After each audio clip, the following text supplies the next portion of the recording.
So this is the other thing I think that is really a struggle or challenge or a problem for a lot of people. So let's say someone, for example, says, Mark, I'm going to launch a podcast. I want this podcast. I'm going to commit to a certain amount of time, but then they end up burning out because they overcommit. What do you say to someone who's like, Mike, I'm doing too many things. I'm burning out. What can I do? Like, what are you going to tell someone in that type of case? So that brings up the idea of monthly theming to me Hmm. and planning out in advance. So there's this quote by Eisenhower saying, when going into battle, I find planning to be useful, but plans useless, because you don't know how things are going to react on the other side of the equation. Like I'm a football fan. I'm a Cincinnati Bengals fan. And as we're recording this, the Bengals lost to the Chargers on a last minute, like the guy missed he missed the field goal. He pulled up lame. He had hit 250 yarders plus up to that point, and he missed a chip shot. You can have all these plans that you put in place, but you can plan for everything, but then all of a sudden something throws you off. Yeah. You got to be able to be nimble, and that's the thing that when I kind of created the time crafting methodology, I wanted it to have simplicity, flexibility, and durability in mind. So monthly themes, what I do is I start my year September 1st because my kids go back to school in September. So what I'll do is in the month of August, I call that my planning month, and I will set up plans for the next 12 months. Now, Mm. again, people are like, how do you plan that far in advance? I'm like, I just do, but I have the knowledge that I may have to make changes to that. And that has been very evident in 2020. Yeah, I I had a think. book that was supposed to, Yeah, I think some yeah, for people. everybody. Yeah, people get scared. I think that they're going to be called a failure if they shift. But I'm with you, No. man. You got to be dynamic. You got to change. And you've got to look at the reality of the situation. Like I have, when I theme my months, I sit down and it takes me about an hour to do my yearly plan. It used to take longer, and I will go, okay, what makes sense at what times of year to do this, both personally and professionally. I think setting up monthly themes for both is a good idea, but start with one. And I mean, so for example, I'm probably not going to focus on gardening in November as a personal theme. I'll focus on it around the time that I actually need to be gardening, right? Mhm. Same thing with planning. Planning for me, August is a great month because it's the end of the summer for me. September's the start of my year. So that just makes sense. Things like relationships. And this is, I did a workshop once where someone said, well, wouldn't you focus on relationships all the time?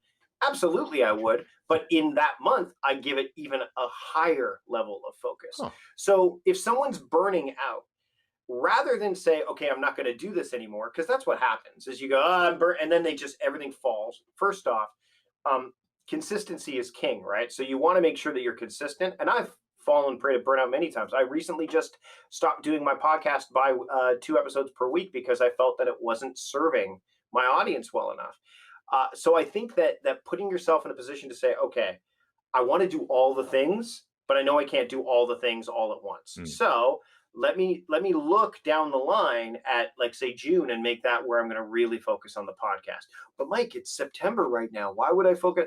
Because you've got this thing and Christmas and like all these things coming up. You can set the table up until that point and then push for it, because this idea of fear of missing out, there is there's always going to be someone doing something that you think you should be doing at the same time. And this is a marathon, not a sprint. And if you treat it like a sprint, then you're going to burn out. Yeah. That's why, when someone looks at like a Gary Vaynerchuk or a Casey Neistat or a Mike Vardy or you, Mark, or any of us, and they go, how do they get to that level? It's not like we snapped our fingers. We're like, here we are. Like, it took time. Yeah. So have some patience, and that way you're going to do it right. And if you feel like you're burning out, don't look at why. Sit down, take some time. And I often do this with clients too, is I'll say, take a minute, and I'll say, actually, you know what, we're going to sit here for a minute and do nothing. And they get antsy at about the 25-second mark, because we don't know how long a minute is, because we've always got something going on. So take a minute and just write down all the things you're doing. I like Write them all down, and then go, what can I afford to delay? Not delete, but delay. Or can I make changes to it? And then if you feel that, and you may want to analyze data and all that stuff for it too, but ultimately burnout is an emotional response to what you've been, like, there's an emotional response to it, and you don't want to make an emotional decision around it, but you don't want to be too overly logical. You want to kind of come up with a reasoned approach to this. So maybe the podcast you do monthly instead of weekly because you just can't make it work on a weekly basis. But because you do it monthly, you have more time to promote it, which means then you're still getting the audience count that you're looking for. So really, it's about, back to my initial thought. What's your intention? To make a podcast. Okay, how are you going to pay attention to it? If you do that, then you're going to see, if you make that list of all the things, you're like, whew, I can't take that on right now, or whew, that's the thing that's overwhelming me. Pull it back, scale it back. You can make informed choices when you stop for a second to look at the information. Yeah, so I'm definitely with you there on getting really clear on all the steps of your process. The sooner you can do that, the sooner you can either eliminate or move around. And again, like every people think of me of this Superman, and Gary Vee is the Superman who's just accomplishing things all the time, showing up all over the place every day. But that's because of a lot of the concepts that we talked in here. Once you start executing on these concepts, these time efficiency concepts, scaling, outsourcing, things can be clear. And again, it's okay to take an off day. It's okay to take a break.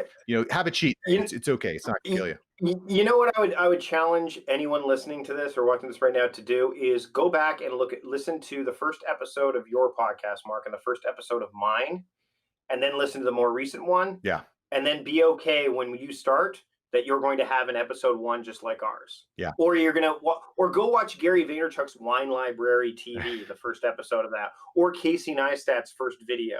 You're going to see elements of what still exists now, but they're just going to get better at it, because that's what, consistent effort applied is what will make your thing better. But like I can tell you right now, just as the week that we're recording this, I'm about to start daily vlogging, and it's scaring the crap out of me. I would be scared, yes.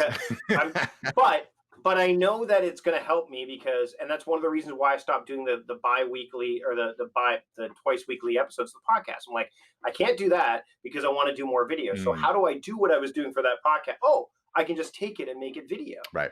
Oh, but and believe me, I looked at this list. I'm like, ooh, it's daunting. But I've been doing the daily writing. The daily vlogging is something I want to tell stories. I want to do it in a different way than other productivity channels are doing it. So it's something I'm committing to. But that meant I had to turn a whole bunch of other things aside. I had to say, nope, because this thing matters to me. So that's the thing, is you got to find meaning in what you're doing, and you got to figure out why. Like, don't just start a podcast because everybody else is starting a podcast. Don't just, start a vlog because everybody's doing a vlog, which, by the way, not everybody is doing anymore because of burnout. So figure out a way that you can do it in a way that's going to make sense to you. And then remember that you're not going to be as good as you want to be, and you're going to be your own toughest critic, even once you get really good at it. You're always going to find something. And take this from someone who also used to perform stand-up comedy and improv and stage stuff.